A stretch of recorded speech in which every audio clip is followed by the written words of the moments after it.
نواز شریف کی واپسی کے لیے حکومت کچھ سوچ رہی ہے یا کچھ کر رہی ہے؟ دیکھیں، نواز شریف کی واپسی کے لیے ہم نے ایک تو اٹارنی جنرل صاحب کو اس دن ہدایت کی ہے، پرائم منسٹر صاحب نے، کہ جو شہباز شریف صاحب کا معاملہ تھا وفاقی حکومت، اس میں اگرچہ میری رائے میں تو اگر موٹر سائیکل کسی کا چوری ہوتا ہے نا، تو سارے بہوؤں بیٹیوں کو بھی پولیس والے اٹھا کے لے جاتے ہیں کہ پہلے ملزم پیش کرو۔ شہباز شریف صاحب جو ہیں وہ وہاں پہ ایفیڈیوٹ دے کے تو کبھی ہمیں ایک چیز کے اوپر بھاشن دے رہے ہیں، کبھی دوسرے پہ بھاشن دے رہے ہیں۔ اصولی طور کے اوپر تو ہائی کورٹ کو از خود نوٹس لے کے شہباز شریف کو بلانا چاہیے تھا اور کہنا چاہیے تھا کہ جناب آپ نے یہ حلف نامہ دیا تھا، آپ کے بھائی صاحب واپس نہیں آ رہے، تو کیا ہم آپ کو جعلی ایفیڈیوٹ میں جیل میں بھیج دیں؟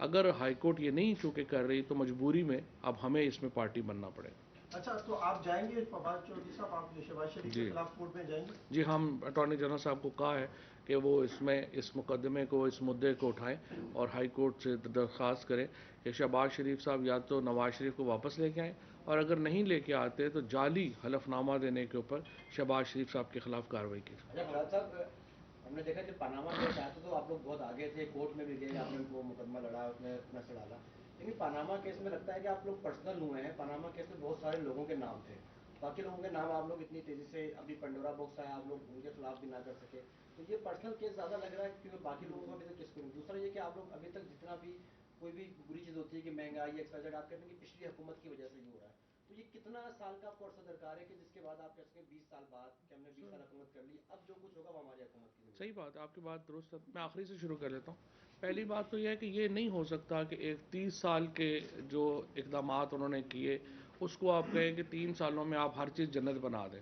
اب آپ بتائیں، آپ نے اپنی انڈسٹری تباہ کر لی 2000، آپ اس لیے آپ اندازہ لگا لیں کہ 1947 سے لے کے 2008 تک ہمارا کل جو قرض تھا وہ 6 ٹریلین تھا، جس میں ہم نے اسلام آباد کا شہر بنا لیا، ہم نے گوادر خرید لیا، ہم نے پاکستان کی فوج کھڑی کر دی، ہم نے اپنی نیول بیسز بنا لی، ہم نے موٹر ویز بھی بنا لی، اور یہ سارے کام ہم نے 6 ٹریلین میں کیے 1947 سے لے کے 2008 تک۔ جب نواز شریف صاحب نے، آصف زرداری صاحب نے قدم رکھا صدر کے طور کے اوپر، اس وقت ہمارا قرضہ 6 ٹریلین روپے تھا۔ جب نواز شریف صاحب جو ہیں ان سے جان چھٹی ہے اور وہ باہر گئے، یہ اپنا فارغ ہوئے ہیں 2018 میں، ہمارا قرضہ 27 ٹریلین تھا۔ یعنی 1947 سے لے کے 2008 تک آپ نے 6 ٹریلین قرضہ لیا، اور 2008 سے لے کے 2018 تک آپ نے 23 ٹریلین قرضہ لے لیا۔ تو اس 23 ٹریلین میں آپ نے بنایا کیا؟ آپ نے کیا کیا؟ تو جب آپ اتنے بڑا ڈیمیج کر جائیں تو اگلی حکومت کو آ کے آپ کہیں کہ نہیں آپ پچھلی کا ذکر ہی نہ کریں، 2 سال میں آپ اپنا بتا دیں، یہ تو نہیں ہو سکتا۔ آپ کمپیریزن ہی کریں گے نا کون کہاں پہ کھڑا ہے۔ تو یہ کمپیریزن آپ دیکھ لیں، ہم نے انڈسٹری کو ریوائیو کیا، ہم نے ایگریکلچر کو ریوائیو کیا، ہم نے کنسٹرکشن کو ریوائیو کیا، اور اس سے ملک کی جو اسٹیبلٹی ہے وہ واپس آئی۔ پھر آپ دیکھیے 32 ارب ڈالر قرضہ جو ہے وہ ہم واپس کر چکے ہیں، اور ابھی ہم نے تقریباً اتنا ہی قرضہ 55 بلین ڈالر ہم نے 5 سال میں واپس کرنے ہیں۔ جس حکومت نے 55 بلین ڈالر واپس کرنے ہوں، مجھے بتائیں آپ وہ یہاں پہ آپ اس کے علاوہ آپ کے پاس کیا آپشنز ہیں؟ اور اس کے باوجود ہم نے پوری انڈسٹری کو اور تمام جو ملک ہے اس کو اپنے پاؤں کے اوپر کھڑا صاحب یہ صحیح ہے کہ اگر آپ جس طرح سے بل فائنانس بل آیا ہے آئی ایم ایف کے حوالے سے، تو آپ کیا سمجھتے ہیں کہ جو اسٹیٹ بینک کی اٹانومس ہے باڈی وہ افیکٹ ہوگی، اور جو پاکستان کے جو فائنینشیل کنسٹرینٹس ہوں گے یا فائنینشیل جو بھی معاملات ہوں گے وہ آپ انڈیپینڈنٹلی ہو سکتے دیکھ سکتے ہیں؟ کیونکہ آئی ایم ایف کے اندر تو جو ہے وہ اور ورلڈ بینک میں بھی انڈینس کافی ہیں، تو پھر آپ فیوچر میں کس طرح سے دیکھتے ہیں پاکستان کے فائنینشیل فیوچر کو؟ دیکھیں اس میں کوئی ایشو نہیں ہے، فائنانس جو اسٹیٹ بینک کا جو بورڈ آف گورنرز ہے، اسٹیٹ بینک کا بورڈ آف گورنرز حکومت نے اپوائنٹ کرنا ہے۔ یہ اسٹیٹ بینک یہ نہیں ہو گیا کہ کوئی ہم نے آئی ایم ایف کو گروی کر دیا ہے۔ اسٹیٹ بینک کا بورڈ آف گورنرز حکومت پاکستان نے لگانا ہے، اور اس میں ہم نے پچھلے جو 3 سال ہیں اس میں 1 روپیہ بھی اسٹیٹ بینک سے قرض نہیں لیا۔ یہ سب سے آسان ہوتا تھا پہلے کہ آپ فون اٹھا کے کہتے ہیں اسٹیٹ بینک کو، کہتے ہیں اتنے نوٹ چھاپ دیں، وہ نوٹ چھاپ دیتے تھے، جس طرح سے نواز شریف نے کیا یا اسحاق ڈار نے کیا۔ اسحاق ڈار نے ٹریلینز آف روپیز جو ہیں وہ چھپوائے، جس سے آج ہماری معیشت بیٹھ گئی۔ سو آپ کبھی بھی یہ نہیں کرتے کہ اداروں کو اتنا جو ہے وہ محکوم بنا لیں کہ وہ اپنی کارکردگی دکھانے کے اہل ہی نہ رہے۔ ہم انڈیپینڈنٹ اداروں پہ بلیو کرتے ہیں اور اسٹیٹ بینک کی آزادی جو ہے وہ پاکستان کے مفاد میں لاسٹ. اچھا چودھری صاحب یہ بتائیے گا عالمی منڈی میں پیٹرول کی جو قیمت ہے وہ تو کم ہو رہی ہے لیکن پاکستان میں اس کی قیمتیں مسلسل بڑھ رہی ہیں, تو یہ کہاں جا کے آپ سوچ رہے ہیں کہ پیٹرول کی قیمت جو ہے وہ اسٹاپ کر دی جائے گی؟ یہ تو عالمی منڈی میں جب قیمتیں کم ہوتی ہیں, یہاں پہ پچھلے مہینے 5 روپے کم ہوئی تھی, کل جب بڑھی ہے تو 4 روپے اوپر گئی ہے. سو اب یہ جو فلکچویشن ہے یہ اوگرا انڈیپینڈنٹ ادارہ ہے, وہ فیصلہ کرتا ہے. جب اوپر جا رہی ہوتی ہے وہ بڑھاتے ہیں. مسئلہ یہ ہے کہ جب اوپر جاتی ہے تو میڈیا میں خبر فرنٹ پیج کے اوپر ہیڈ لائن لگتی ہے, جب آپ کم کرتے ہیں تو پیچھے چھوٹی سی خبر لگتی ہے. یہ مسئلہ ہے, اسی لیے آپ کو بھی نہیں پتا کہ کم ہوئی کب ہوئی اور اوپر کب بڑھی.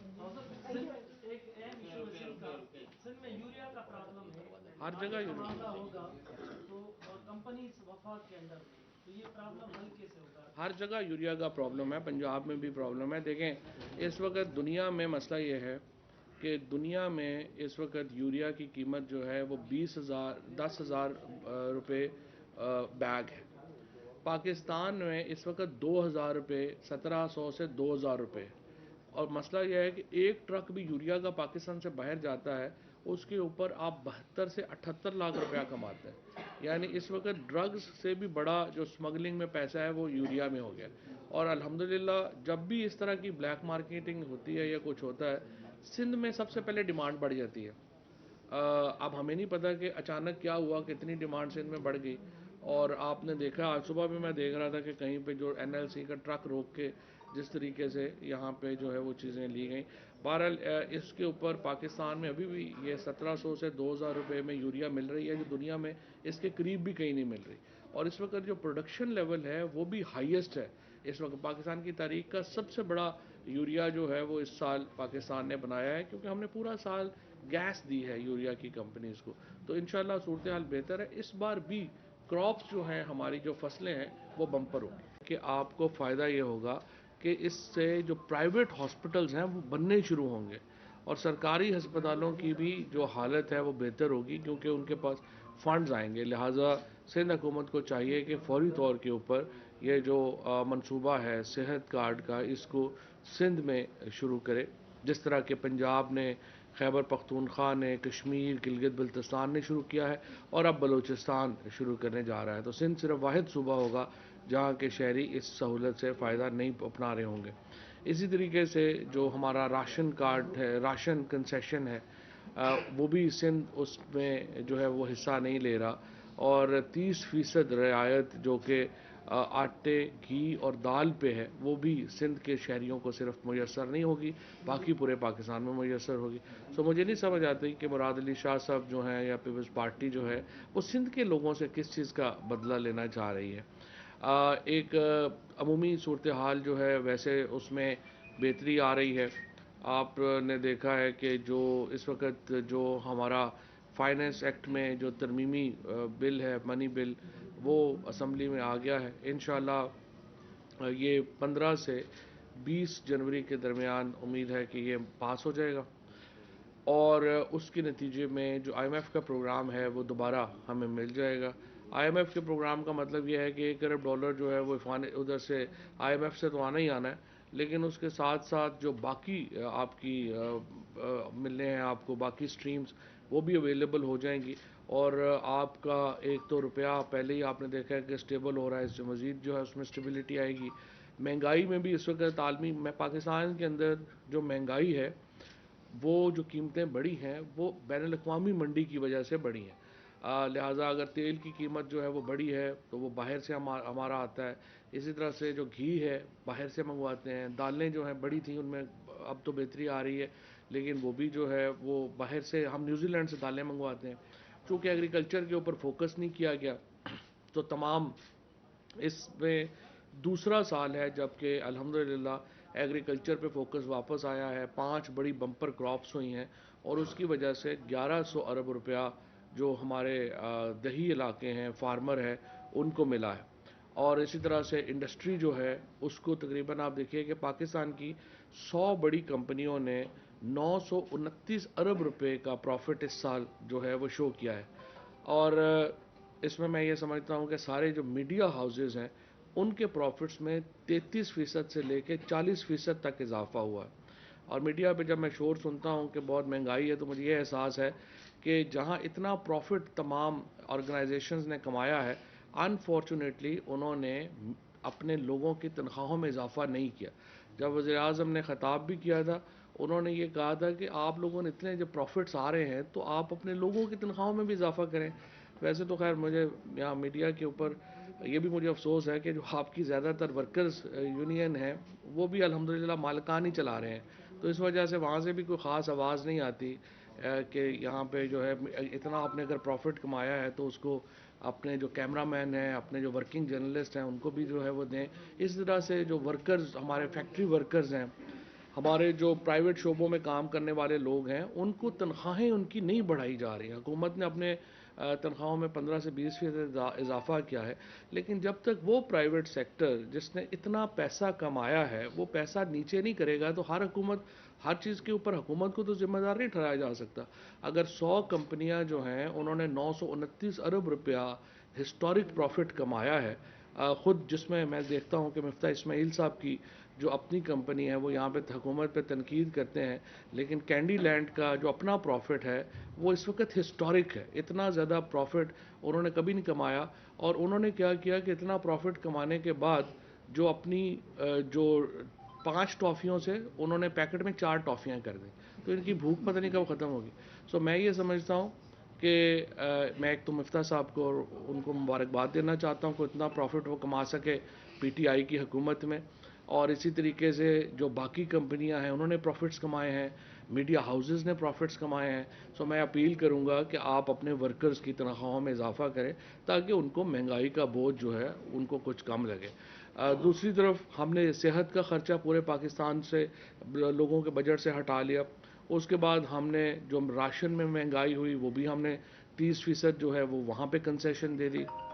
اس کے ساتھ ساتھ جو ریوائول ہوئی ہے پاکستان میں انڈسٹری کی، جو ریوائول ہوئی ہے ایگریکلچر کی، اس کے نتیجے میں پاکستان میں 5% گروتھ ریٹ ہے. اب دیکھیے پوری دنیا اس وقت دوبارہ کرونا میں شکار بنی ہے. ایسی وبا 100 سال میں ایک بار آتی ہے، لیکن جس بھرپور طریقے سے پاکستان نے اس وبا کا مقابلہ کیا، اللہ تعالیٰ کی رحمت اس میں ہمارے شامل حال رہی. اور آج دیکھیے امریکہ میں صرف پچھلے ہفتے 2500 فلائٹس جو ہیں وہ کینسل کرنی پڑی ان کو کرونا کی وجہ سے. لیکن ہمارے ہاں صورتحال جو ہے وہ کافی حد تک الحمدللہ بہتر ہے، اور آگے اگرچہ ہمیں احتیاط کرنی ہوگی اور چیزیں بہتر کرنی ہوگی، لیکن ہم نے جو ٹارگٹ سیٹ کیے، ویکسینیشن کا ٹارگٹ سیٹ کیا، $2 بلین کی ہم نے ویکسین منگوا کے مفت لوگوں کو لگائی. اس کے ساتھ ہم نے جو انتظامات کیے اس کے نتیجے میں پاکستان نے کرونا کا بہت اچھے طریقے سے جو ہے وہ مقابلہ کیا. پاکستان میں جو معاشی استحکام ہے وہ واپس آ رہا ہے. یہ جو ہی IMF کا آپ کا سائن ہوتا ہے اس کے بعد پاکستان میں تمام جو ہماری جو امیڈیٹ وریز ہیں وہ ختم ہو جائیں گی. جو فوری طور کے اوپر مشکلات ہیں ان میں کمی آ جائے گی. عالمی مارکیٹ میں انرجی پرائسز جو ہیں وہ نیچے آ رہی ہیں، ان کا فائدہ لوگوں کو پہنچے گا. کموڈٹی پرائسز نیچے آ رہی ہیں، ان کا فائدہ لوگوں کو پہنچے گا، اور انشاءاللہ یہ سال پاکستان کے استحکام کا سال ہوگا. اچھا صاحب، اتحادی آپ سے بہت ناراض ہیں، آپ کو چھوڑ کے جا رہے ہیں. آپ کون کی سے؟ حکومت کا فیوچر MQM میں اور دوسری جماعت یہ آپ کو کس نے کہا؟ سامنے ان کی باتیں آ رہی ہیں، سب خالد مقبول ہیں، سب بول رہے ہیں سارے کہ وہ ہمارے آپ سے ساتھ ہیں. ناراض ہیں. آپ کے اجلاس میں وفاقی کابینہ میں بھی انہوں نے اعتراض اٹھائے تھے کہ منی بجٹ سے لوگوں کو نقصان ہوگا. پہلی بات تو یہ ہے کہ کسی نے کوئی اعتراض نہیں اٹھایا. MKM ہو، PMLQ ہو، انہوں نے اس بجٹ کو اپروو کیا ہے. کیبنٹ میں 2 وزیر ان کے ہیں، 2 وزیر ان کے ہیں. انہوں نے اس بجٹ کو اپروو کیا ہے، اور یہ بجٹ یہ جو ہم نے فائننس بل لے کے آئے ہیں اس میں کوئی ایسی جو ہے وہ بات نہیں ہے جس کی مخالفت کی جائے. جو لوگ کہتے ہیں کہ اسٹیٹ بینک کو آزاد نہیں ہونا چاہیے، یہ وہ لوگ ہیں. جب اسحاق ڈار فائنانس منسٹر تھا پاکستان کا تو deputy governor state bank Ishaq Dar کی منی لانڈرنگ کر رہا تھا. اس طرح کے ادارے نہیں ہمیں چاہیے، ہمیں مضبوط ادارے چاہیے. پاکستان کا جو ہماری تحریک انصاف کا جو مینیفیسٹو تھا اس کے اندر لکھا ہوا ہے کہ ہمیں آزاد اور انڈیپینڈنٹ ادارے چاہیے، اور اسٹیٹ بینک کا انڈیپینڈنٹ ہونا، آزاد ہونا پاکستان کے مفاد میں ہے، پاکستان کی معیشت کے مفاد میں ہے، اور اس کے اوپر تمام جماعتیں جو ہیں وہ ہمارے ساتھ ہیں. اسی طریقے سے جو ٹیکس رجیم میں اگر شامل ہو رہی ہیں کمپنیاں تو بڑی اچھی بات ہے، اور اس میں بھی